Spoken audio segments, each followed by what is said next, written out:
কলেজের ম্যাডাম নাম পতিতালয় দেখেন। একজন নারী শিক্ষিকা আলিয়া খাতুন হীরা, তিনি প্রথমে থাপ্পড় মারলেন এক বিএনপি নেতাকে, কিন্তু তারপর সেই নেতা পা থেকে জুতো খুলে প্রকাশ্যে ওই শিক্ষিকাকে পেটাতে শুরু করল। শিক্ষকদের সামনে চলতে থাকলো মারধর, অপমান আর তাণ্ডব।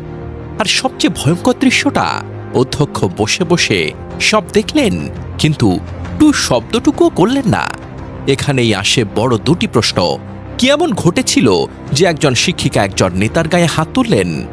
আর ধরেও নিলাম ভুল হয়েছে, তাই বলে একজন নারীকে এভাবে জুতো দিয়ে পেটানো যাবে? আর একটা প্রশ্ন, এই নেতা কলেজে কেন? তার কাজটা কি সেখানে? কলেজের শিক্ষকদের সঙ্গে কথা বলে জানা গেছে, এলাকায় তাফসীর মাহফিলের আয়োজন উপলক্ষে সাবেক পুলিশ সদস্য আব্দুস সামাদের নেতৃত্বে কয়েকজন বিএনপি নেতা কলেজে আসেন।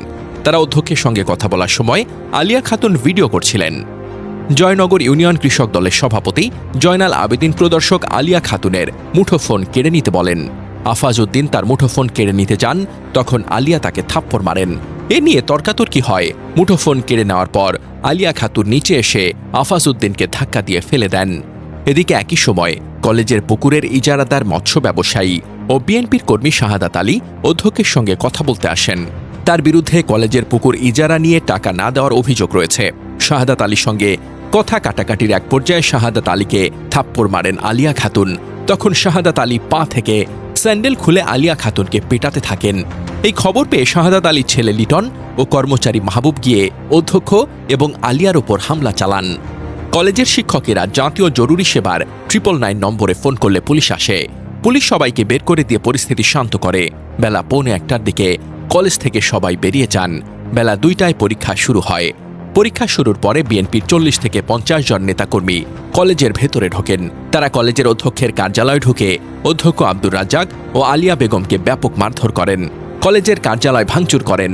অধ্যক্ষের কক্ষে সাজানো প্রেস সহ অন্যান্য উপহার সামগ্রী ভেঙে ফেলেন।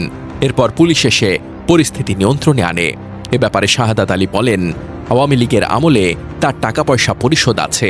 5 আগস্ট সরকার পরিবর্তনের পর সব এলোমেলো থাকার কারণে টাকা দেওয়া হয়নি। তিনি ওই টাকার হিসাব নিকাশ করার জন্যই কলেজে এসেছিলেন। তার আগেই তাফসীর মাহফিলের চিঠি দিতে যাওয়া লোকজনের সঙ্গে প্রদর্শক আলিয়া খাতুন দুর্ব্যবহার করেছেন এবং একজনকে চড়ও দিয়েছেন। এই পরিস্থিতির মধ্যে তিনি অধ্যক্ষের কার্যালয়ে গিয়ে বলেন যে, এই পরিস্থিতির মধ্যে কথা বলার পরিবেশ নাই, আমি না হয় পরে একদিন আসি।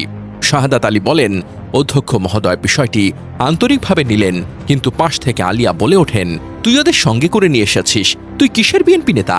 শাহাদাত আলী দাবি করেন, কথা বলার পরই আলিয়া তার গালে একটা থাপ্পড় মারেন। তখন তিনি পা থেকে স্যান্ডেল খুলে তাকে মেরেছেন, এরপর চলে এসেছেন। অপরপক্ষে আলিয়ার দাবি হচ্ছে, হামলাকারীরা অধ্যক্ষের ওপর হামলা চালাচ্ছিল, অধ্যক্ষ স্যারের মাথা ফাটিয়ে দিয়েছে। এ অবস্থায় তিনি ভিডিও করছিলেন, তারা ভিডিও করতে দেবে না, এজন্য তার ওপরে হামলা করে তাকে স্যান্ডেল দিয়ে মারপিট করে এবং তার মুঠোফোনটা কেড়ে নিয়ে ভেঙে ফেলে।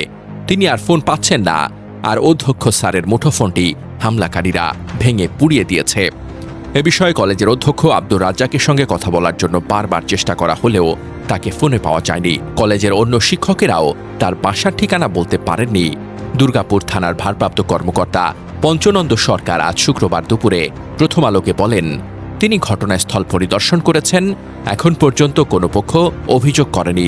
কলেজটি দুর্গাপুর উপজেলার জয়নগর ইউনিয়নে অবস্থিত। গতকাল বৃহস্পতিবার ওই কলেজে স্নাতক পরীক্ষা অনুষ্ঠিত হচ্ছিল। বেলা 2টা থেকে মার্কেটিং ও ইসলামিক স্টাডিজ বিষয়ের পরীক্ষা ছিল।